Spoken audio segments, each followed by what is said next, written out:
Okay, hello guys.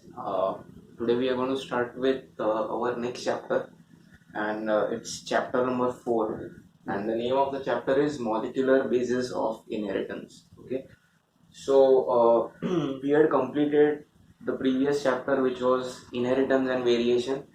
So that was chapter number 3 in your 12th standard book, and this is your chapter number 4.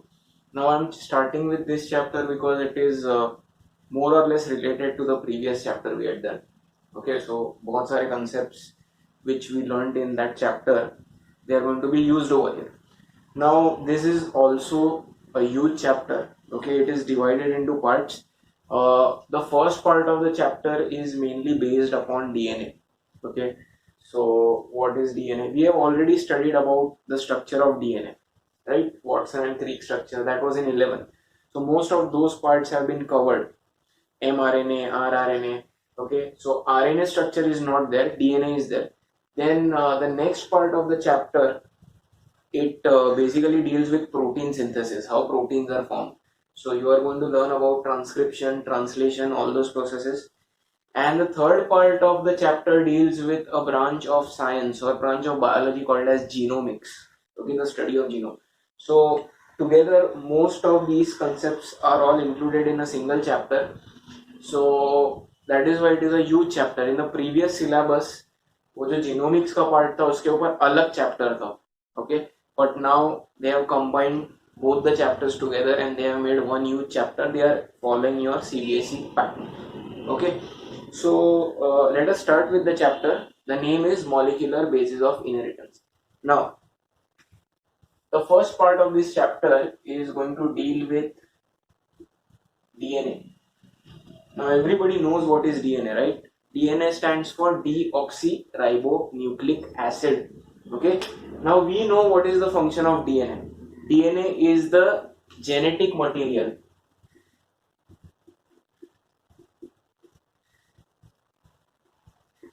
What is the meaning of genetic material? Genetic material is a substance which is inherited from parents to offsprings, right? For example, suppose if your father is tall and you are also tall, so that means you have inherited certain characters from your father, right? And what are those characters? They are genes. Now as you all know, what are genes? Genes are parts of the DNA itself. So DNA is the genetic material. So DNA क्या काम कर रहा है? DNA is basically transferring those same characters from parents to offsprings. Now you know that DNA is the genetic material, but in the early 1900s or say 1856 का जो time था, तो वो टाइम पे scientists used to feel that DNA is not the genetic material. They used to feel that proteins are the genetic material. See, I'll make this easy for you. पहले तो the word DNA was not discovered in 1856 or 1826 or even the early 1900s. It was discovered very, very late. Okay, you know Mendel called gene as factor, correct? So Mendel को DNA के बारे में ऐसा ज़्यादा कुछ पता नहीं था. Now, why did the earlier people consider proteins as the genetic material? So they used to think that the proteins are passing from parents to offspring. तो अगर फादर से प्रोटीन ऑफस्प्रिंग में जा रहा है तो वो प्रोटीन जो क्या कर रहा है वो कैरी कर रहा है कैरेक्टर को, and because of that protein the offspring is having resemblance to the parent. अभी जो मैंने एग्जांपल दिया हाइट का, suppose if your height is good, that is because of your father. तो वो लोग को लगता था कि वो हाइट आपका और आपके फादर का क्यों सिमिलर है? बिकॉज प्रोटीन्स है वो इनहेरिट हो रहे. They didn't know that proteins are not the things which are inherited. DNA is inherited. See, for your information, proteins are never inherited from parents to offspring. Never. Proteins are produced in each organism separately. Proteins are not going to travel from parent to offspring. What is going to travel? Genes. Genes किसके through जाएंगे? Chromosome. What is a chromosome? Chromosome is a coiled up DNA. So what is the genetic material? DNA. But since earlier people used to feel that proteins are the genetic material, to prove that DNA is the genetic material, many people put up experiments. ठीक है? क्योंकि पहले के time पे कैसे था, I think you must be knowing, in many fields of science when anyone used to put up a new theory, that theory was disregarded. ठीक है, आपको कॉपरनिकस के बारे में पता होगा, गैलीलियो के बारे में पता होगा, तो even Mendel, these people put forward their theories but they were rejected by the audience or they were rejected by the people who were there because those people, उनको जो लगता था वो सच है. So those people, the scientists of that time, they used to think that proteins are the genetic material. अभी उनको क्यों लगता था protein? See, when you compare a cell, okay, when you see the structure of a cell, so most of the cell is made up of protein only. Okay, water and protein maximum है. तो scientists को लगा कि ठीक है, if protein ही सबसे ज्यादा है तो obviously inherit होते वक्त protein ही पास होता होगा. DNA was not found, plus DNA is very very minute. If this is your cell, this is the nucleus, so that DNA is present over here in the form of chromosomes, whereas proteins are present all over here in the cytoplasm. तो अगर मैं आपको पूछता हूं कि आपको क्या लगता है ये कैरी करेगा या ये कैरी करेगा, तो you will also say that proteins are carrying that message because they are larger in size. So in that time people used to think कि proteins carry कर रहे हैं message, पर वैसा नहीं है, DNA carry कर रहा है. So the next part is based on all the experiments which were carried out to prove that DNA is the genetic material, not proteins. ठीक है? So you are going to learn 3 different experiments. So our today's lecture is going to be based on that. All the 3 experiments are going to prove that DNA is the genetic material. Now, आप पूछोगे RNA is also a genetic material. Yes, but RNA is a genetic material in viruses. If you remember, plant viruses में RNA is genetic material. We are not going into that. Correct? Plants के viruses जो है, they have RNA as genetic material, but in this book, in this chapter, we are only dealing with DNA. तो हम लोग वही experiments पढ़ेंगे जो लोग ने prove किया कि DNA is the genetic material and nothing else. Clear? So the first experiment was performed by a person called as Frederick Griffith. Okay, and he was the first person to show, he could not prove, but he showed that DNA is responsible for inheritance. Okay, then later on came 3 people, Avery, MacLeod, McCarthy. All the 3 again they did the same thing which Griffith did, and they proved that DNA is the genetic material. Then came 2 people, Hershey and Chase. They showed that in some viruses DNA is the genetic material. Okay, so these 3 experiments we have to study. Now before that, there is a small part given in your introduction about a person called as Friedrich Miescher. You must have heard this term earlier, 11th में ये आया था. Now this person, Friedrich Miescher, what he used to do, पस पता है आपको, PUS. Pus is that whitish colored discharge which is formed when you are having an injury, okay, or inflammation. Now these pus cells are nothing but your white blood cells. Okay, so he used to study or he used to research about these pus cells. और वो क्या करता था, patients who are having these injuries, suppose अगर patient को हाथ पे लगा हुआ, ठीक है, और there is inflammation over here, and because of that pus is getting discharged, pus निकल रहा है. तो normally what doctors used to do, they used to clean the wound, then यहाँ पे band-aid ये सब लगा देते थे. So what used to happen is, when the doctor used to remove the band-aid, तो उसके ऊपर dried pus रहता था. Now what did this Friedrich Miescher do? He took that band-aid and he wanted to study the pus cells. उसको pus cells के ऊपर ज़्यादा study करना. तो अभी pus cells तो band-aid के ऊपर है.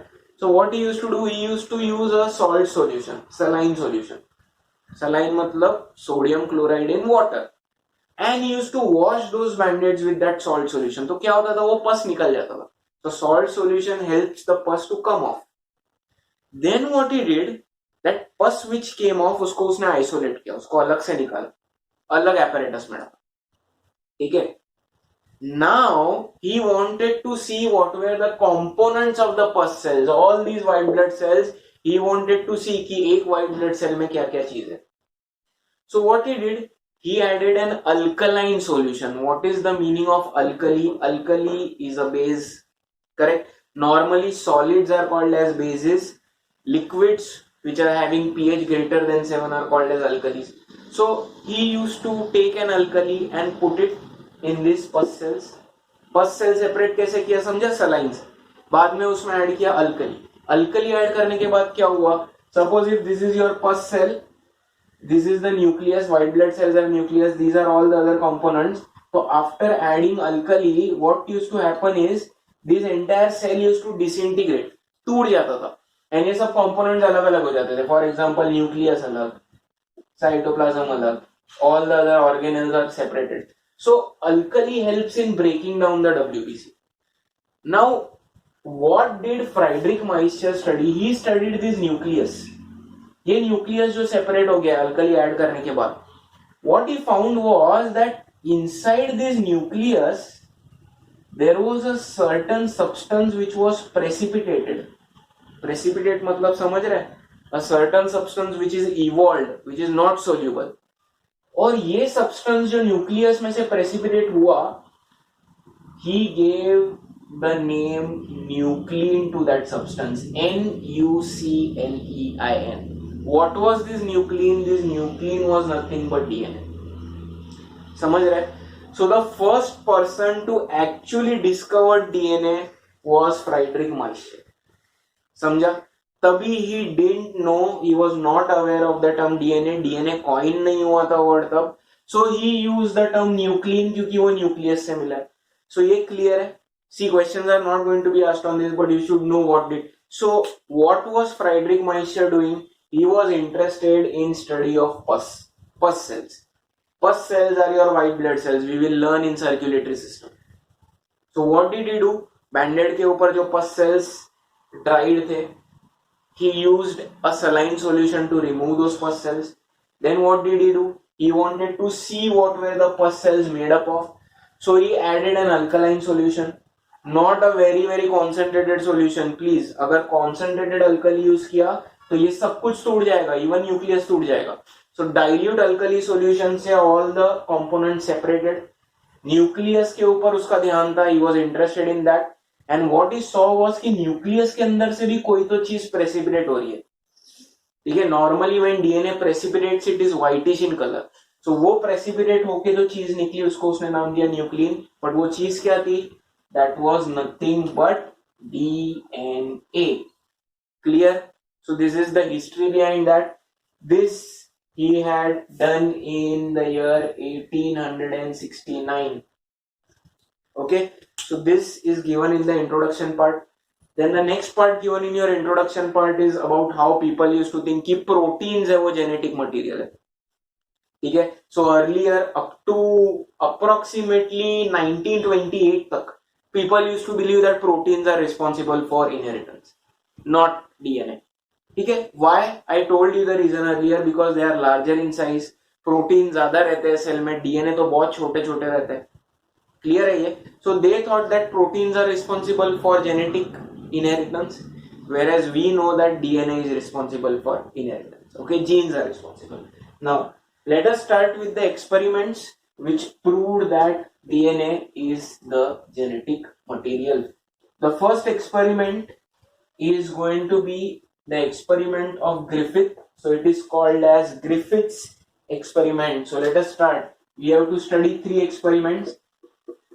The first is called as Griffith's experiment. Now, when did he perform the experiment?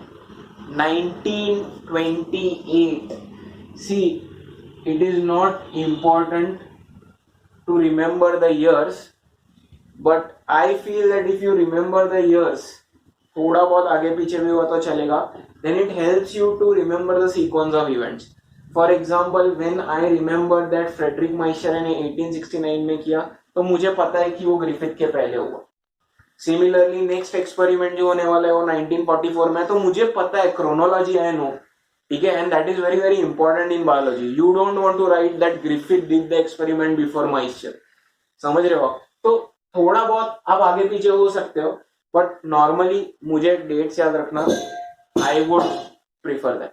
Okay, ठीक है. So 1928, name of the scientist, full name was Frederick Griffith. Profession, well, he was actually in the health department. Okay, British health department में थे, and he used to check a number of patients. So that was Frederick Griffith. Now what did Frederick Griffith do? देखो उसका experiment बहुत simple है. For his experiment he used two things. First he used mouse, चूहे, ठीक है. So he used mice, and the second thing which he used was a bacterium which was called as, very very important to remember the name, so I am going to write it in a different color, Streptococcus pneumoniae. Since this is a scientific word, scientific name, underline the first letter of the specific name is small. So Streptococcus pneumoniae was the bacterium with which he performed the experiment on mice. So दो ही चीजें काम की. Now in some of the books, if you are reading NEET books, then you will find that the name over here is given Diplococcus. It's the same thing. Diplococcus pneumoniae, Streptococcus pneumoniae is the same thing. ये bacteria. ठीक है. अभी before we start with the experiment, you need to know something about this bacterium. Okay. So I will write it over here. Now नाम से आपको समझ रहा होगा ये बैक्टीरियम क्या करता है. It is a pathogenic bacterium. What is the meaning of pathogenic? Anything which can cause a disease is called as pathogenic. समझ रहे हो? For example, rabies virus is pathogenic क्योंकि rabies virus rabies cause करता है. Then HIV virus is pathogenic because HIV causes AIDS. Similarly, Streptococcus pneumoniae is also pathogenic because it is going to cause what? नाम में ही है pneumonia. What is pneumonia? अभी तो आजकल बहुत pneumonia चल रहा है कोविड में. What is pneumonia? Pneumonia is a respiratory disorder in which the lungs get filled with mucus, and that is why it becomes very very difficult to breathe. आपके जो alveoli है उनमें fluid accumulate होने लगता है, वो elastic नहीं रहते. So anyway, this bacterium causes pneumonia. किसके अंदर cause करता है? Mammals में cause करता है. So mammals मतलब mice are also mammals, humans are also mammals. So it causes pneumonia in mammals. Now we have to study about this bacterium. So I will rub this off. Now Streptococcus pneumoniae comes in two strains. Okay. Now what is the meaning of a strain? Normally when we are describing a bacterium, this word is very important. Strain. Strain मतलब types. Okay. For example, if I tell you that Streptococcus के 3 types है, type 1, type 2, type 3, then each type is called as a strain. Okay. So Streptococcus pneumoniae has 2 strains. One of them is called as the R strain, and the other one is called as the S strain. So दो type के Streptococcus pneumoniae bacterium है. एक type को हम लोग बोलते हैं R, the other type is called as S. Now what does R stand for? R stands for rough, S stands for smooth. ठीक है.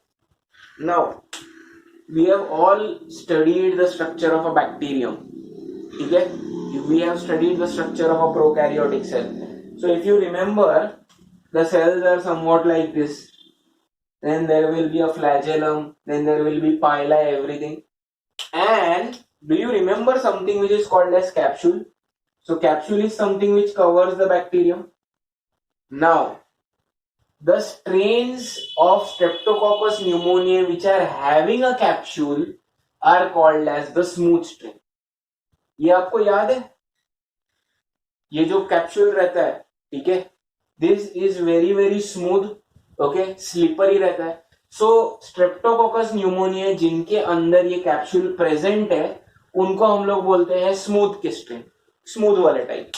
Whereas the rough strain, they will not have this capsule and they will just be having this cell wall. You remember cell wall के बाहर glycocalyx वो सब रहता है. So capsule अगर absent है तो इसको rough बोलते हैं because the cell wall is not very smooth, it is slightly rough. That is why the name is given. So if the streptococcus is having a capsule, it appears smooth in nature, that is why it is called S strain. If the streptococcus is not having capsule, it is called R strain. ये difference clear है? This is not given in your book. So बहुत लोग को ये question आता है R S क्या है? Maybe I am not sure if this rough and smooth is given. So remember this. Now, what is another difference between these two strains? The main difference between these two strains is this R strain is non-pathogenic. What is the meaning of non-pathogenic? Non-pathogenic मतलब ये वाला disease नहीं cause करता है. So if this R strain of Streptococcus pneumoniae gets inside my body, will I develop pneumonia? No. तो ये harmless है. Whereas S strain is pathogenic, so it will cause the disease. Now in your book they have added one more pair of words. Over here they have given non-virulent, virulent, and over here it is given virulent. Now virulent and pathogenic, both these words are almost the same and they mean or they explain the ability to cause a disease. So if I say कि ये virulent है मतलब ये disease cause कर सकता है.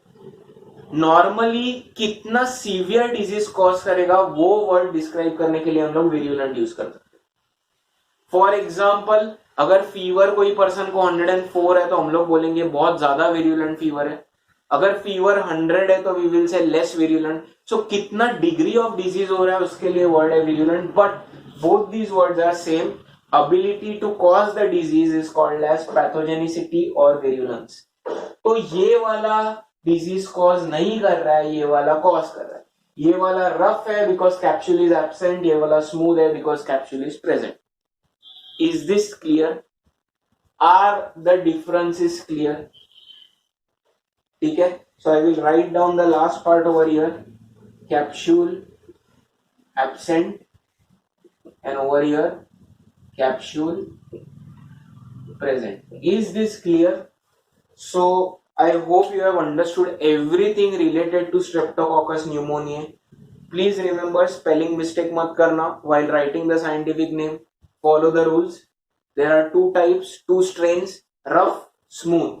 Capsule present, capsule absent, capsule present.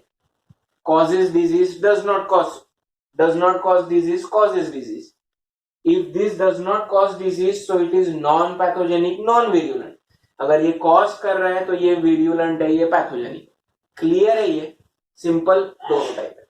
तो Griffith ने ये दोनों भी टाइप यूज किए and Griffith knew about them. Griffith ने ऑलरेडी ये दोनों स्ट्रेन्स को आइसोलेट किया हुआ था एंड उसको पता था कि ये दो स्ट्रेन्स रहते हैं. Now let us start with the experiment. ठीक है. The experiment has got just 4 steps. So if in exam the question is asked give the steps of Griffith's experiment, there are only 4 steps. So अभी हम लोग करते हैं steps of the experiment. First step, Griffith ने क्या किया कि टुक माइस.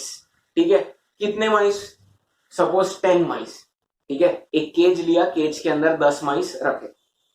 इन the first step ही injected S strain into the mice. ठीक है. S strain, live S strain. Live मतलब वो बैक्टीरिया जिंदा थे, मरे हुए नहीं. So in the first step Griffith is injecting live S strain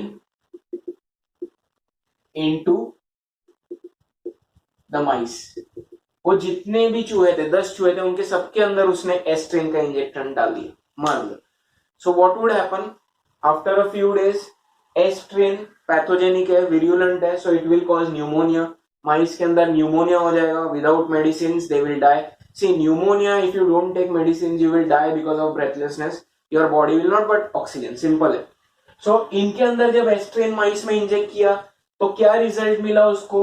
after a few days all the mice they die. Simple, ये था पहला step. In the second step, now instead of using the S strain bacteria, he took R strain bacteria. So again I am going to write live. मैं live क्यों लिख रहा हूं? live मतलब they are living, जिंदा है वो bacteria. Again what did he do? He took another cage. अभी सेपरेट अलग से 10 माइस लिए, ये वाले तो मर गए 10. I am just giving a number.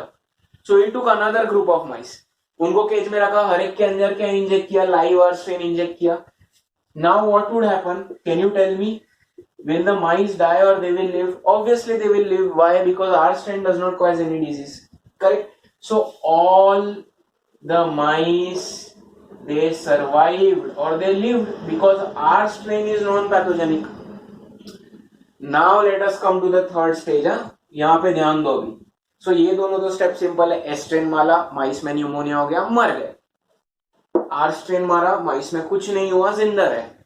Third step में व्हाट ही डिड वाज, उसके पास जो एस स्ट्रेन था ना, उसको उसने हीट किल किया. The term use is heat killed. Heat killed मतलब इमेजिन करो कि आप पानी बॉईल कर रहे हो, वो पानी के अंदर जितने भी बैक्टीरिया है वो सब मर जाएंगे, they will all die. So that is also called as heat killing. So what he did, he took S strain and he heat killed it. उसको बॉइल किया या उसको हीट से मार डाला. एंड बाद में he injected that heat killed S strain into mice. समझ रहे आपको? अभी लाइव नहीं है, हीट से मारा हुआ S strain इंजेक्ट कर रहा है. क्या होगा आपको लग रहा है? Now S strain do cause pneumonia, but here they have been heat killed.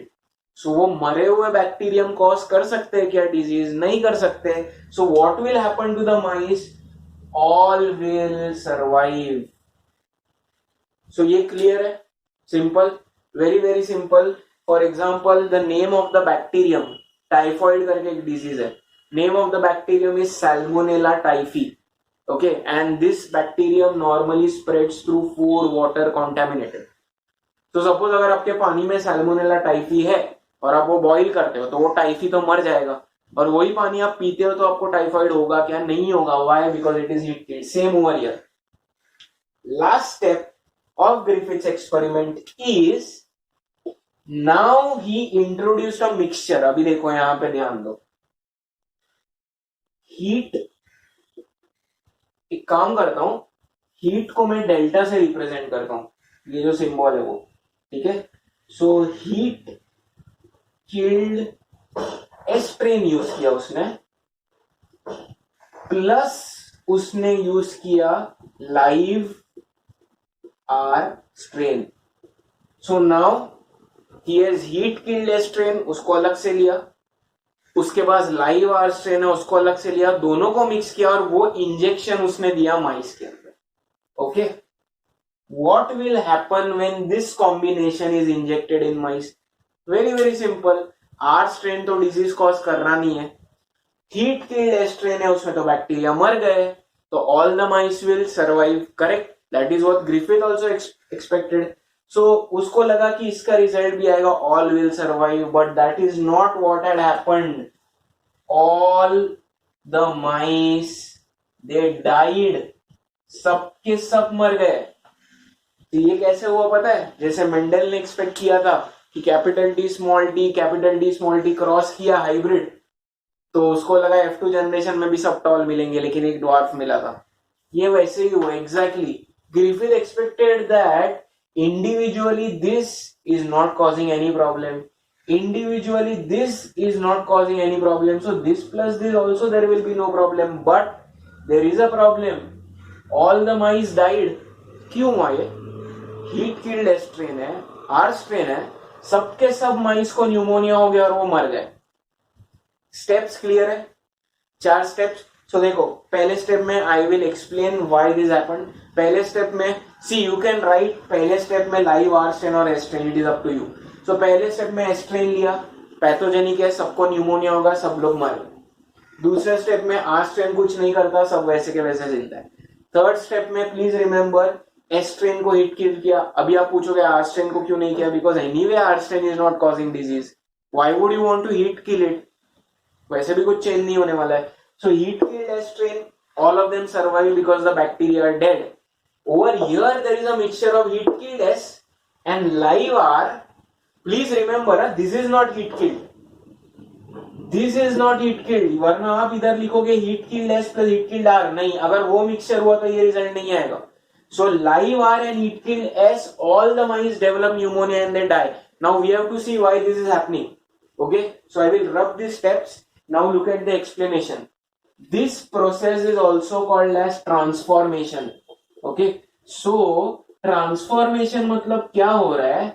In short or in a simple language, your R strain of bacteria is getting converted into S strain of bacteria. So this non-pathogenic bacteria is getting converted into pathogenic bacteria and that is why pneumonia is being caused. तो आप बोलोगे पर R strain जिंदा था, S strain मरा हुआ था, तो R strain S strain में कैसे डेवलप हुआ? अभी यहाँ पे डायग्राम देखो, हीट किल S strain है, ठीक है। So suppose this is your S strain का बैक्टीरियम, ये एक बैक्टीरिया, ठीक है, ये S strain है, तो ये बाहर मैंने कैप्सूल निकाल दिया और ये है उसका अंदर का DNA. I will use a different colour paper, you know DNA is present bacterium के अंदर, ये एस्ट्रेन है। Now when you heat this, यहाँ पे मैं बर्नर दिखा रहा हूं, ठीक है, ये फ्लेम है, जब मैं इसको हीट कर रहा हूं तो ये डिसइंटीग्रेट हो रहा है, हीट डिसइंटीग्रेट्स द मॉलिक्यूल्स, पूरा मॉलिक्यूल टूट जाते हैं and that causes the bacterium to die. But please remember, this heat is not destroying the DNA. ये बाकी सब कुछ चीजें डिस्ट्रॉय हो रही है, लेकिन ये डीएनए जो है वो वैसे के वैसे है। सो वो सॉल्यूशन के अंदर डीएनए सेपरेट हो गया है, सेल वॉल थोड़ा बहुत टूटा हुआ है, कैप्सूल टूटा हुआ है, साइटोप्लाज्म है। So the bacterium is dead but the DNA is still present individually. Now obviously ये मिक्सचर को कूल किया है, ठीक है, हीट किल्ड है तो मतलब बॉइलिंग है, you cool this mixture. Now when you mix the R strain with it, R strain is over here without a capsule, ये है R strain के अंदर का DNA. Now what happens is bacteria have a property called as transformation. Transformation का meaning क्या है? A bacteria can take up any foreign DNA. कोई भी अगर foreign DNA सराउंडिंग में है तो वो अपने अंदर खींच लेता है। अभी ये और ये जब आप मिक्स करेगा तो ये तो तोड़ गया है हीट की वजह से, तो ये क्या करेगा, इसका DNA अपने अंदर खींच लेगा। So now this DNA when it goes inside, the situation will become this. So now this bacterium, this R strain has got its own DNA and it has got S strain का DNA also, but this S strain का DNA is more powerful. तो वो क्या करेगा, वो इसको over power कर लेगा। So S strain का DNA इसको भी कंट्रोल करेगा और इसको भी खुद की तरह ही बना देगा। This process is called transformation. R strain का डीएनए ट्रांसफॉर्म हो गया एस स्ट्रेन के अंदर, क्यों? क्योंकि बैक्टीरियम ने वो फॉरेन डीएनए को अंदर खींचा। अभी the DNA is the brain of the bacterium. अगर स्ट्रेन आर है लेकिन उसके अंदर डीएनए है एस का, तो ये डीएनए क्या मैसेज देगा बैक्टीरियम को, कैप्सूल बनाओ। क्यों कैप्सूल बनाने का मैसेज देगा? क्योंकि डीएनए एस का है, तो ये आर स्ट्रेन क्या करेगा, खुद के बाहर एक कैप्सूल बना देगा। अभी ये कन्वर्ट किस में हो गया, एस स्ट्रेन में हो गया। Now since it has made up a capsule, the toxic properties are present in the capsule. अभी आप वापस पूछोगे कि आर स्ट्रेन डिजीज क्यों नहीं कॉज करता, आर स्ट्रेन के अंदर कैप्सूल नहीं है। Bacteria normally cause disease because of toxic substances present on the capsule. Capsule आ गया, डिजीज स्प्रेड कर देगा, आर स्ट्रेन कन्वर्ट हो गया एस स्ट्रेन में। This is called as transformation. So this experiment is also called as Griffith's experiment on transformation. Clear है ये? अभी समझ रहा है? Heat killed S strain. When it is cooled down and mixed with R strain and it is injected into mice, why do all of the mice die? Because the DNA of the S strain is absorbed by the live R strain and the S DNA is stronger than R DNA, and that is why it takes over that DNA. And now when the DNA is of S type, DNA is like the brain. वो brain message देगा कि भाई capsule बना दे खुद के लिए, हो गया, सिंपल, टेक ओवर कर लिया. Is this clear? अगर मैंने लाइव आर स्ट्रेन के बदले heat killed R strain use किया रहता, suppose if I would have mixed, not I, if Griffith would have mixed heat killed S strain and heat killed R strain, then this would not have happened, क्योंकि दोनों bacteria heat killed है. Absorb करने के लिए bacterium तो जिंदा होना चाहिए. So if we would have heat killed both the bacterium and mixed them, then all the mice would have survived. Clear है ये? Steps clear है? ये समझा? ठीक है? ग्रिफिथ को DNA ये टर्म पता नहीं था, so Griffith used to call DNA as transforming principle. Principle मतलब DNA. ट्रांसफॉर्म करने वाला जो चीज है उसको वो बोलता था transforming principle, which we now call as DNA. So Griffith बोलता था कि कोई तो एक ट्रांसफॉर्मिंग प्रिंसिपल है जो चीज आर स्ट्रेन को एस स्ट्रेन में कन्वर्ट कर रहा है. क्लियर है? तो अभी आप बोलोगे तो इससे कैसे प्रूव होता है कि डीएनए जेनेटिक मटेरियल है? अरे डीएनए ये आर स्ट्रेन जो है वो इनहेरिट कर रहा है ना. इनहेरिट करना मतलब क्या? एक्सेप्ट करना. When you are inheriting genes from your parents, मतलब you have got those genes.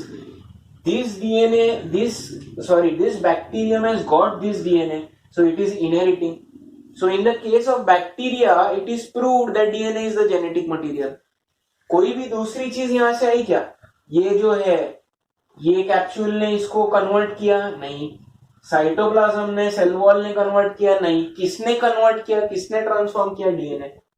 So DNA is the genetic material. Are you clear?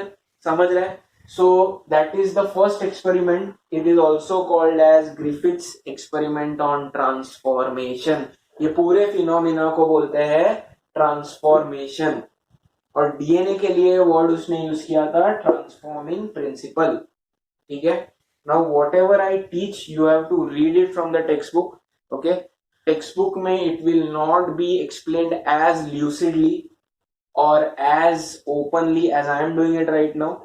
That is why I am taking up much time. ये experiment actually 10 minute में सिखाना रहता है, but I am taking my time so that you understand. Clear है ये? ठीक है? So please read all the parts that I teach you, and if there is no difficulty from the textbook, that means you have understood everything. If you have doubts, you can ask me. ये clear है part? ठीक है? So this is the first experiment which proved that DNA is the genetic material in bacteria. Clear? Now coming to the second experiment. So ये experiment हुआ था 1928 के अंदर. The next experiment is going to be Avery, MacLeod and McCarthy experiment. Okay, let us study that.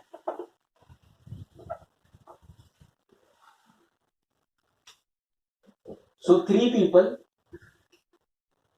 Avery, MacLeod and McCarthy, ये तीन लोग थे. They published their observations in the year 1944. ठीक है? जो ग्रिफिथ ने काम किया उसके ऊपर ही वो लोग ने एडवांस किया. Griffith unfortunately could not prove कि ट्रांसफॉर्मेशन जो हो रहा है वो डीएनए के वजह से ही हो रहा है. मतलब जब उसने वो दिया, वो एक्सपेरिमेंट दिया, तो अदर पीपल यूज्ड टू से कि आपको कैसे पता कि डीएनए ट्रांसफॉर्म कर रहा है? हो सकता है कि बैक्टीरियम दूसरी कुछ चीज भी खींच के ट्रांसफॉर्म हो रहा है. फॉर एग्जाम्पल प्रोटीन्स खींच के भी हो रहा है. So Griffith could not prove that DNA is transforming. So these three people, they proved Griffith's experiment. Okay, how did they prove? That is very very simple. वो लोग ने 3 या 4 टेस्ट ट्यूब्स दिए, पहले मैं एक्सप्लेन करता हूं बाद में रिप्रेजेंट करता हूं, okay. And in every test tube they added live R strain. R strain bacteria आपको पता है, लाइव जिंदा वाला, हर एक टेस्ट ट्यूब के अंदर वो लोग ने वो मिक्स कर दिया, ओके। सो रिप्रेजेंटेशन के लिए let us for example take 4 test tubes, okay. Test tube number 1, test tube number 2, number 3, number 4, हर एक के अंदर क्या ऐड किया, आर स्ट्रेन ऐड किया। तो ये आपका आर स्ट्रेन ऑफ बैक्टीरिया, ठीक है। हर एक के अंदर आर ऐड किया, इधर मैं चाहिए तो लिख देता हूं लाइव आर स्ट्रेन ऐड किया हर एक टेस्ट ट्यूब में।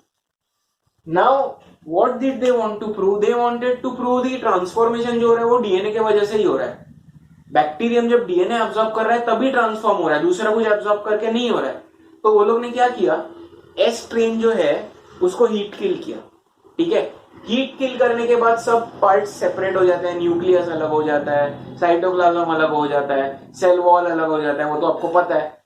And even this lipids, proteins, fats, they also get separated.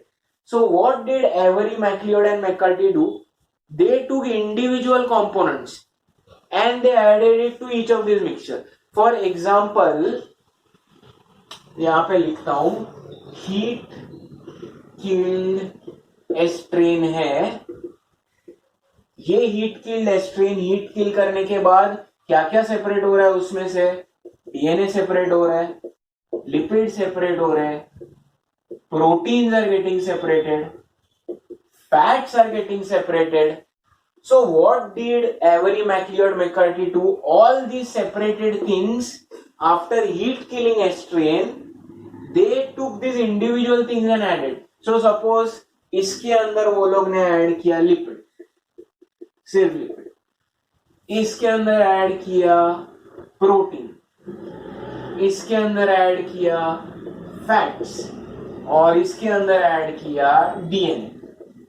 तो इंडिविजुअल कंपोनेंट जो हीट किल्ड एस्ट्रेन है उसके वो लोग ने किसके अंदर ऐड किए, लाइव आर स्ट्रेन के अंदर, क्योंकि उनको प्रूव करना था कि सिर्फ डीएनए ट्रांसफॉर्मेशन करता है. तो उनको क्या रिजल्ट मिला, when you are mixing lipid of S strain and R strain, is transformation going to occur? No, it is not going to occur. Why? Because lipids are not going to convert R strain into S strain. तो what did they do? They kept this mixture for some few hours or few days. few days के बाद आके check किया.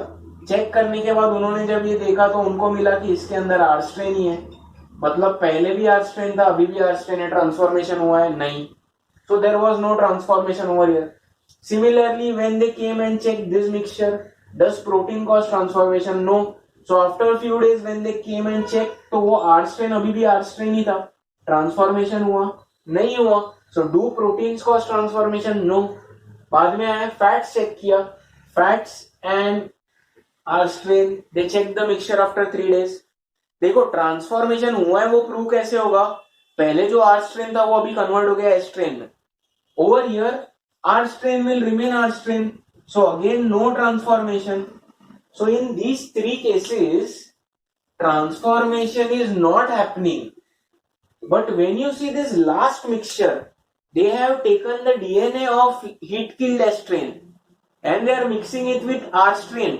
What will happen? ये R strain के bacteria ये DNA को absorb कर लेंगे, वो हो जाएंगे ट्रांसफॉर्म, एस्ट्रेन में हो जाएंगे और यहाँ पे क्या होगा, आपके एस्ट्रेन हो जाएंगे सबके सब. So over here when they came back and checked, they found that there was estrine. पहले था आर स्ट्रेन, अभी हुआ एस्ट्रेन. तो ट्रांसफॉर्मेशन इधर हुआ है, हाँ बिल्कुल हुआ है. सो this is the only case in which transformation awkward.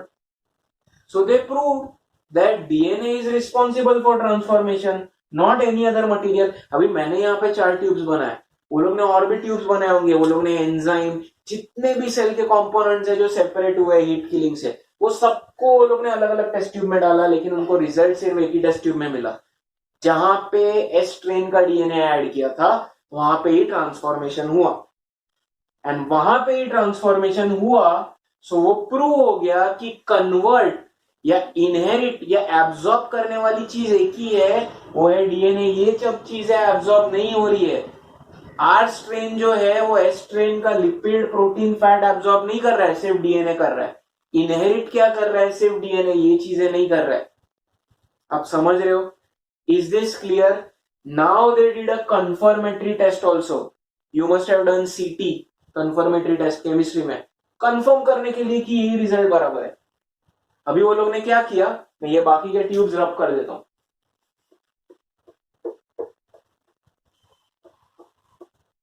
There is an enzyme which is called as DNase, DNase. Okay, ase is the suffix which is given to enzymes. Now what does this do? ये DNase जो है ये DNA को तोड़ डालता है, cut कर देता है, डिस्ट्रॉय कर देता है। ठीक है, तो सपोज अगर ये आपका DNA है और इसके ऊपर मैं DNase एंजाइम डालता हूं तो ये पूरा टूट फूट जाएगा, ये डीएनए आपका। So this DNA basically destroys और कट्स योर डीएनए, तो वो डीएनए का कुछ काम रहता नहीं है फिर। ठीक है, तो वो लोग ने क्या किया, प्रूव करने के लिए कि डीएनए ही ट्रांसफॉर्म कर रहा है, वो लोग ने अभी और एक टेस्ट ट्यूब लिया। अभी ध्यान दो मैं क्या बोल रहा हूं। वो टेस्ट ट्यूब में वो लोग ने आर स्ट्रेन के साथ पहले से ही डीएनए मिक्स करके रखा था। अभी remember this DNA which they had used, वो डीएनए आर स्ट्रेन के डीएनए को डिस्ट्रॉय नहीं करेगा, वो लोग ने वैसे लिया था this DNA will destroy only S strain के डीएनए को। ठीक है, वरना मुझे क्वेश्चन आएंगे अगर डीएनए इसके साथ मिक्स किया तो आर के डीएनए को डिस्ट्रॉय कर देगा, नहीं। ठीक है, सो what they used was they used the DNA which destroys only the DNA of S strain. ये और आर स्ट्रेन मिक्स करके रखा पहले से, और फिर उसके अंदर डीएनए एस स्ट्रेन का ऐड किया, हीट के।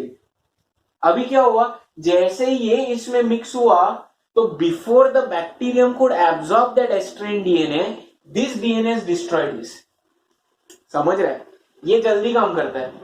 तो बिफोर यहाँ के बैक्टीरियम इसको एब्सॉर्ब करके ट्रांसफॉर्म हो जाए, उसके पहले ही डीएनए जो इसमें मिक्स था उसने डीएनए को डिस्ट्रॉय कर दिया। ट्रांसफॉर्मेशन हुआ नहीं हुआ, तो इधर उनको क्या मिला, आर स्ट्रेन ही मिला। सो कंफर्म हो गया कि जब एस स्ट्रेन का डीएनए एब्सॉर्ब नहीं होता है तब आर स्ट्रेन ही रहता है, लेकिन जब एस स्ट्रेन का डीएनए एब्सॉर्ब होता है तब ट्रांसफॉर्मेशन होता है and R strain is converted into S strain. Is this clear? So this is confirmatory test. Then they also used another enzyme. They used the enzyme called RNase. RNase breaks RNA. So RNase use किया तो ये DNA को कुछ भी फर्क नहीं पड़ा, transformation हो गया। तो वो लोग ने ऐसे अलग अलग एंजाइम यूज किए, कंफर्म किया, and they confirm that DNA is the genetic material in bacteria. Griffith could not confirm it, he could show transformation but he could not explain कि भाई ये जो कन्वर्जन हो रहा है, ये जो इनहेरिटेंस हो रहा है, वो डीएनए ही जाके कर रहा है। But these three, which three, Avery, MacLeod, McCarty, 1944 में they did this experiment and they proved it. ये क्लियर है, ट्रांसफॉर्मेशन प्रूव किया ग्रिफिथ ने, लेकिन जेनेटिक मटेरियल डीएनए है बैक्टीरिया में, वो किसने प्रूव किया? ये तीनों ने किया। कौन से ईयर में? 1944।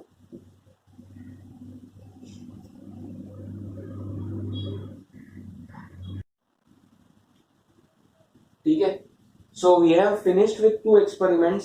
Now the last experiment for the day, and that is called as Hershey-Chase experiment. So before we start with Hershey-Chase, I want to make sure that you have understood both the experiments. First experiment Griffith का था, Streptococcus pneumonia was the bacterium which was used.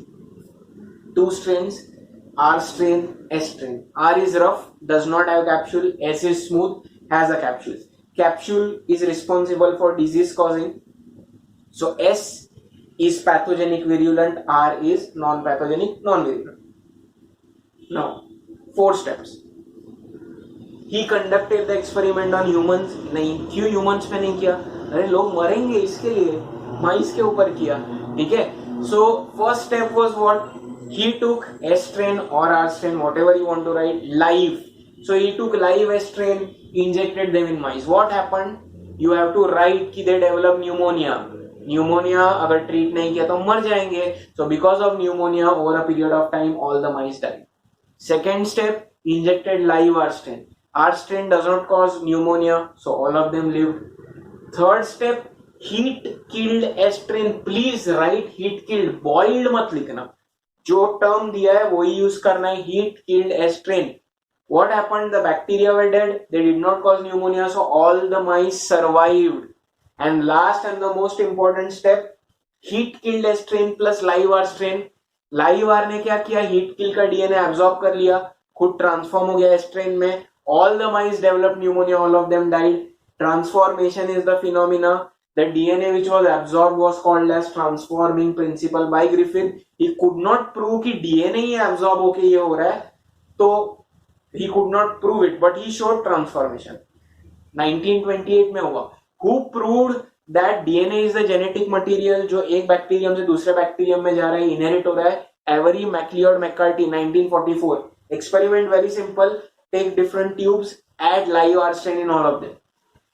You take heat killed strain, heat killed से सब component separate कर दो, lipid, protein, carbohydrate, nucleus, DNA, जितनी भी चीजें separate करो, हर एक सेपरेटेड चीज एक एक ट्यूब में डालो.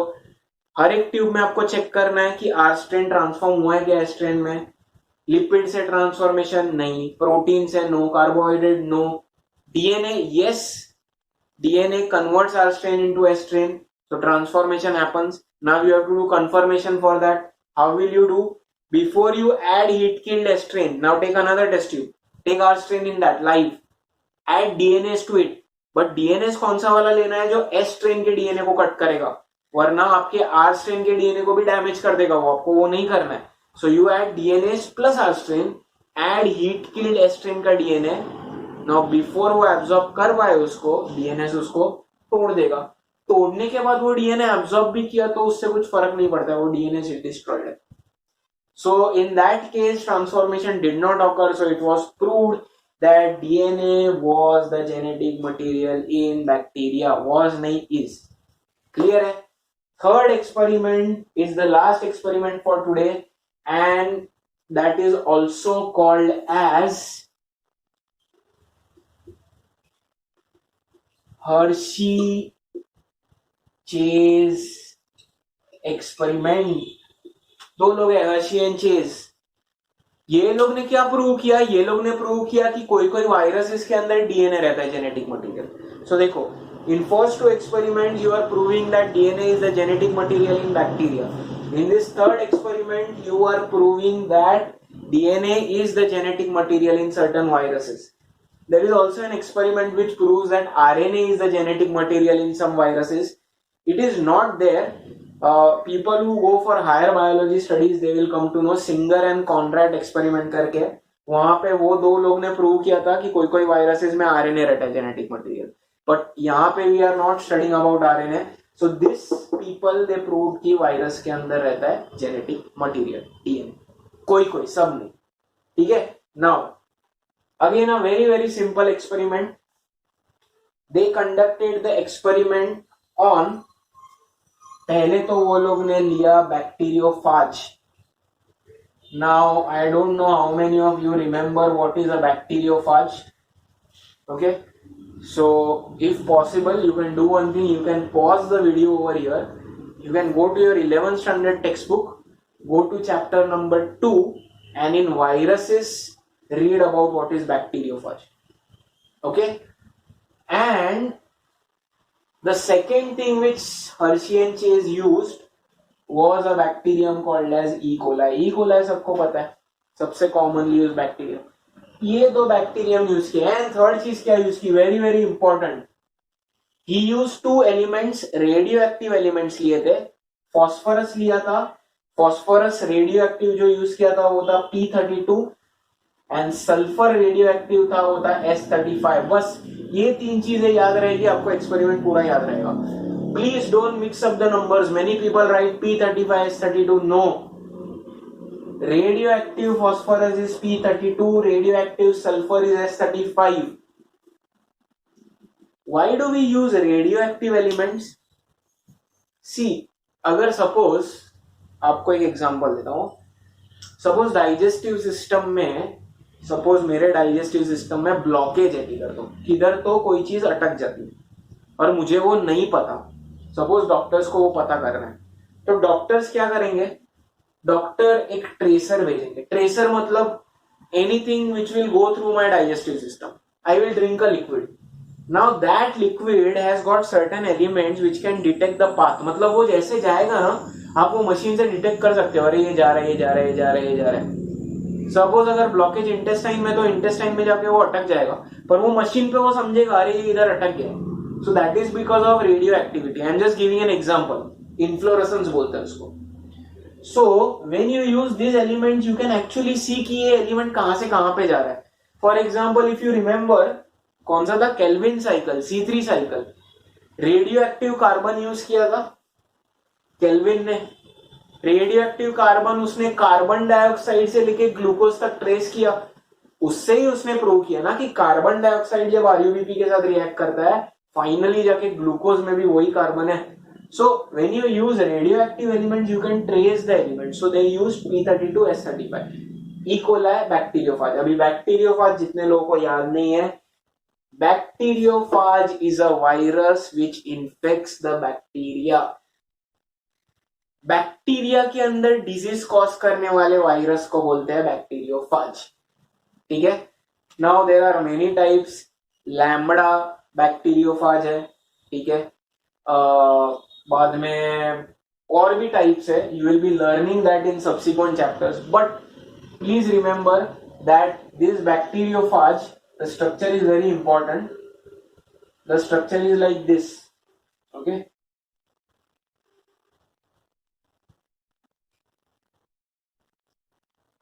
This entire structure which I have drawn in blue is made up of protein. ये पूरा का पूरा स्ट्रक्चर. ठीक है. इसको हम लोग बोलते हैं कैप्सूल. ये ऐसा पूरा ऐसा हेक्सागोनल रहता है. ठीक है. ये कैप्सूल पूरा प्रोटीन का है. ठीक है. इसको हम लोग बोलते हैं नेक. ये स्प्रिंग जैसा रहता है. इसको बोलते हैं एंड प्लेट और इसको बोलते हैं फाइबर्स. ये है इसके लेग्स की तरह जिससे वो अटैच होगा बैक्टीरियम पे. This is everything is made up of protein. ठीक है. सो मैं यहाँ पे प्रोटीन लिख रहा हूं. ब्लू कलर मतलब प्रोटीन. अभी ये जो बैक्टीरियोफाज है उसके अंदर जो जेनेटिक मटेरियल है वो डीएनए. तो रेड कलर में यहाँ पे लिख रहा हूं DNA. So this bacteriophage is made up of two things. The entire body. This is called capsid. ये capsid है, ये neck है, ये end plate है, ये tail fibers है. ठीक है. और ये अंदर है कैप्सिड के अंदर जो डीएनए. दो मटेरियल है. ठीक है. ये बैक्टीरियोफेज का स्ट्रक्चर है. अभी बैक्टीरियोफाज कैसे बैक्टीरियम को इन्फेक्ट करता है वो भी आपको पता होना चाहिए. So I will just show you in short what happens. Okay. I will rub this off. Now ये आपका जो वायरस है bacteriophage, correct. This is your bacteriophage. This bacteriophage, suppose ये बैक्टीरियम है, ये आपका बैक्टीरियम है. Obviously bacterium is larger in size compare to a virus. So this is your E coli. ठीक है. एग्जांपल दे रहा हूं. और उसके ऊपर जाके बैठ जाता है आपका ये बैक्टीरियोफाज. ठीक है. और इसके अंदर है ये डीएनए. ये बैक्टीरियम के ऊपर बैठ गया. अब ये how will this bacteriophage infect this bacterium. See I am not drawing that cell wall and all. That is understood कि दिस इज द कैप्सूल. अगर कैप्सूल है, ये अंदर सेल वॉल है, अंदर डीएनए, न्यूक्लियस है, डीएनए, वो सब ठीक है. Sorry, not nucleus, nucleoid. So what happens is this bacteriophage when it attaches to the bacterium, it releases this DNA. ये वायरल डीएनए, इसके अंदर सब इंफॉर्मेशन है. ये वायरल डीएनए वो रिलीज करेगा. तो ये ना ऐसे इंजेक्शन की तरह इधर से जाएगा इसके अंदर, इसके अंदर से जाएगा. ये पिन दिख रहा है आपको, पिन से वो इंजेक्ट करेगा. तो ये क्या करता है पता है, ऐसे पूरा बैठ जाता है. This will sit down on the bacterium, it will inject. So what will happen is ये डीएनए इधर से इंजेक्ट करके वो कहां पे भेजेगा, बैक्टीरियम के अंदर. तो now bacterial DNA is over here, viral DNA is over here. Same thing होगा, ट्रांसफॉर्मेशन होगा. ये इससे ज्यादा पावरफुल है, ये इसको भी इसके अंदर कन्वर्ट कर देगा. अभी क्या होगा, अभी ये जो है ये वायरस इसको इसके अंदर प्रोड्यूस करेगा और फोड़ देगा. Anyway that is different, that we will learn. So have you understood what is happening. how is the viral DNA entering the bacterial DNA, or sorry, it is entering the bacterium. So this DNA, when the virus sits on the bacterium, the DNA is injected from the virus into the bacterium. अभी ये जो है ना, ये खाली हो जाता है. This is like a dead virus. आप समझ रहे हो? क्योंकि देखो, अगर वायरस के अंदर डीएनए नहीं है तो वो कुछ काम का नहीं है. Viruses are not living. आपको याद है ना, they are neither living nor dead. If there is one thing which makes them slightly living, it is DNA. If DNA is gone, suppose ये खाली हो गया, ये है ही नहीं इधर, तो ये तो खाली बॉक्स है. So this is called as a ghost. ये जो empty वायरस का प्रोटीन रह गया है ना, उसको बोलते हैं ghost. और अंदर चला गया वायरल डीएनए. यही वे में हम लोग के अंदर भी वायरसेस जाते हैं. Viruses release their genetic material inside our cells, and those genetic materials capture our DNA. Clear है? ये समझ रहे हो? अभी एक्सपेरिमेंट पे जाते हैं, ठीक है, without wasting much time. Let me see if the recording is going on.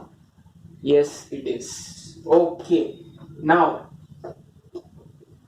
What did Hershey and Chase do exactly?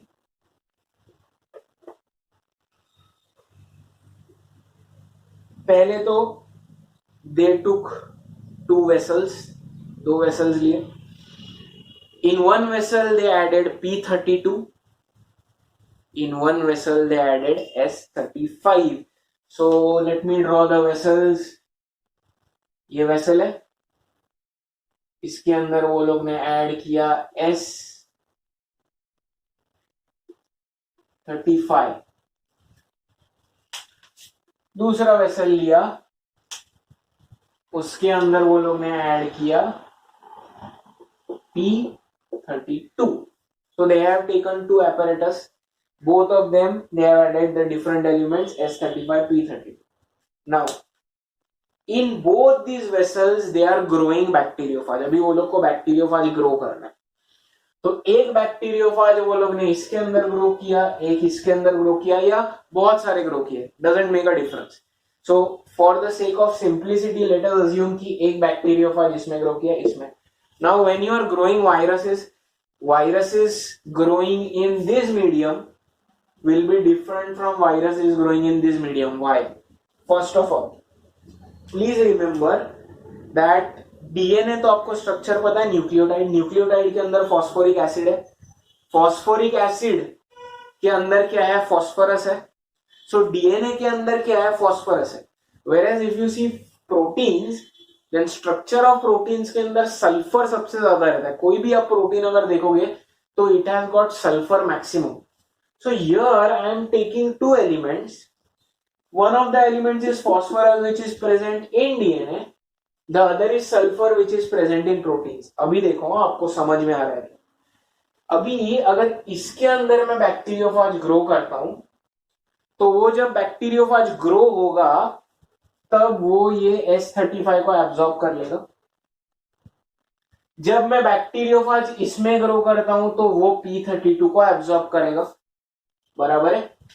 सो इधर वाला जो बैक्टीरियोफाज है, if I draw it, then this bacteriophage will have protein which is made up of S35. Correct? Because वो grow ही वैसे medium में हुआ है जहां पे S35. Whereas if I draw the bacteriophage over here, ठीक है, इमेजिन करो ये उसका खुद का DNA. If I draw or show the bacteriophage growing over here, then this bacteriophage will absorb phosphorus, जैसे इसने सल्फर किया था. तो इसके ऊपर पूरे के ऊपर S35 है. S35 यहाँ पे सब जगह पे रहेगा एक्सेप्ट डीएनए, बिकॉज डीएनए के अंदर सल्फर नहीं रहता. आपको पता है, pentose sugar, nitrogen base phosphoric acid, there is no sulphur. So everywhere there will be sulphur present except the DNA. The DNA will be without sulphur. Whereas over here, the bacteriophage grown in this medium, it is absorbing phosphorus, but phosphorus कहाँ पे रहता है? Protein पे थोड़ी रहता है. नहीं, DNA के अंदर रहता है. सो इसका जो डीएनए रहेगा वो डीएनए के अंदर रहेगा फॉस्फोरस 32. आपको समझ रहा है क्या? So see, both these bacteriophages are different because इसका जो प्रोटीन है वो प्रोटीन बना हुआ है S35 के साथ, उसका डीएनए जो है वो नॉर्मल है, मैं यहाँ पे लिख रहा हूं देखो.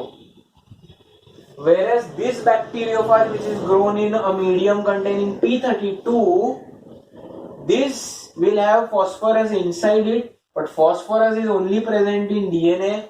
So I will write down over here, sorry I should have used red color, I will write P32 DNA. Whereas phosphorus protein में नहीं जाएगा, protein is not made up of phosphorus, पर इधर सल्फर आपने दूसरा कोई ऐड नहीं किया था, so I will write over here normal protein. ये समझ रहे आपको? अगर आप P32 में ग्रो करोगे वायरस P32 लेगा, S35 में करोगे S35 लेगा, बट दोनों अलग अलग जगह पे जा रहे हैं. Sulphur will always go in proteins, phosphorus will always go in DNA, क्योंकि वो उनका जगह है. तो now you have this two viruses. Now what did Hershey and Chase do? दोनों को वो लोग ने अलग अलग बैक्टीरियम को इन्फेक्ट किया. इधर एक बैक्टीरियम, इधर एक bacterium. Which bacterium? E coli. Now you know what will happen when this bacterium infects this, when this bacteriophage infects this bacterium, it will inject this DNA inside. तो ये इसका जो ब्लू कलर का DNA है वो अंदर चला गया, ये खाली हो गया. Similarly, when this bacteriophage infects this bacterium, उसका ये P32 वाला जो डीएनए है वो अंदर चला गया, ये खाली हो गया. Now what they did, once this process was over, time दिया, 3-4 दिन का टाइम दिया. अभी दोनों के वायरल डीएनए ई कोलाई में चले गए. Now they want to test. अभी उनको पता नहीं है ना, उनको प्रूव क्या करना है. They want to prove that DNA is transferred, protein is not going inside, protein is remaining outside. So what they did, they took both these E. coli के cultures and they centrifuged it. Centrifuge से क्या होता है? Centrifuge एक machine रहता है जहां पे centrifugal force अप्लाई होता है, और वो force से ना components ऐसे separate होने लगते हैं. Normally centrifuge is a machine used to separate many liquids present, or if you want to separate the different components of blood you can use centrifuge. तो जब इनको centrifuge में डाला तो वो centrifugal force से क्या हुआ, ये खाली वाले जो वायरस है ना, वो जो इधर बाहर से चिपके हुए वो सेपरेट हो गए, बैक्टीरियम सेपरेट हो गए. सिमिलरली ये वायरस सेपरेट हो गया, ये बैक्टीरियम अलग हो गया. सो मैं अभी क्या करूंगा, I will rub both this bacteriophage off, because वो सेंट्रीफ्यूगल फोर्स से सेपरेट हो गए. Now they have the bacterium E coli. Now they test the bacterium. जब इसको टेस्ट किया तो उनको P32 नहीं मिला, S35 मिला. नहीं मिला क्यों? बिकॉज S35 तो बाहर जो एम्प्टी वायरस था उसके ऊपर था. The DNA which had gone inside, that was the normal viral DNA. So they did not find P32 वाला DNA, nor did they found S35. यहां पे when they checked the bacterium they found that the DNA was P32. कैसे? Radio active है, machine से check किया. Did they find S35 in this? No, because S35 यहां पे है ही नहीं. फाइनली क्या प्रूव हो रहा है कि डीएनए ही चीज है जो अंदर जा रही है, इनहेरिट हो रही है. द बैक्टीरियम इज इनहेरिटिंग और accepting only the DNA, not the protein. अगर प्रोटीन अंदर जाता था तो ये पूरा S35 वाला अंदर चला जाता था, पूरा का पूरा वायरस अंदर नहीं जा रहा है. So this proves that only DNA is the genetic material which is causing the transformation. DNA is the material which is passed from virus to bacterium, not the proteins. यहां पे अगर आपको S35 मिलता था उसका मीनिंग क्या? पूरा का पूरा वायरस अंदर चला गया. So the empty ghost had S35, but centrifuge करने के बाद वो निकल गया. अभी जब इसको टेस्ट किया तो इसके अंदर ना S35 ना P32 है. P32 कहां से आएगा? इधर ही नहीं P32 है. इधर P32 था, डीएनए में था, डीएनए वही इंजेक्ट हुआ. सो इधर आपको टेस्ट के वक्त मिला P32, सो प्रूव हो गया कि DNA. So why was this experiment carried out? They just wanted to prove that DNA is transferred from viruses to bacterium, nothing else. क्योंकि तभी के लोग क्या बोलते थे, प्रोटीन भी ट्रांसफर होते हैं. इनहेरिट करना मतलब क्या, पास ऑन करना ना. So over here proteins are not getting passed, only DNA is getting passed, and they proved it. P32 अंदर मिला मतलब हो गया काम. So they proved that in viruses DNA is inherited by the bacterium. So DNA acts as the genetic material in viruses. अभी ये bacteriophage का example है. बाकी वायरसेस लोग हैं जो ह्यूमंस के अंदर करते हैं वो भी वैसे ही बिहेव करते हैं. डीएनए या आरएनए जो भी है वो पास ऑन कर देते हैं अंदर. Is this clear? Is this experiment clear? Okay. So in your book they have given a stepwise diagram. Same thing. So I hope you understand. So Hershey chase में क्या याद रखना है? The two elements P32 S35 radioactive. Radioactive क्यों आपको detect करना है कौन कहाँ पे जा रहा है. Second, you have to remember materials used में bacteriophage was used. Bacteriophage are viruses which infect the bacterium, and he used E. coli bacterium. ठीक है. So this is the last experiment. So these three experiments prove that DNA is the genetic material. But ये तीनों कैसे है, bacterium और virus इसके ऊपर है. ह्यूमंस मैमल्स के अंदर बाद में हुआ पर वो प्रूव हो गया. ठीक है. So that is the end of the part of DNA as genetic material. 3 experiments, all 3 are equally important. Okay. So now coming to your homework questions. Your homework questions are going to be first question write down, write the steps of Griffith's experiment. सिर्फ 4 steps लिखने हैं Griffith के. first question. And second question is going to be sketch and label Hershey chase diagram. It is given in your textbook, so I want you to sketch and label that. ठीक है. So 2 questions, give the 4 steps of Griffith's experiment, and second is sketch and label Hershey chase diagram. ठीक है. So that's the end of our today's lecture. If you have any doubts, then you can contact me. You know that, WhatsApp or call or whatever, but please get your doubts solved. Okay. So we have started with chapter number 4, that is molecular basis of inheritance. Okay.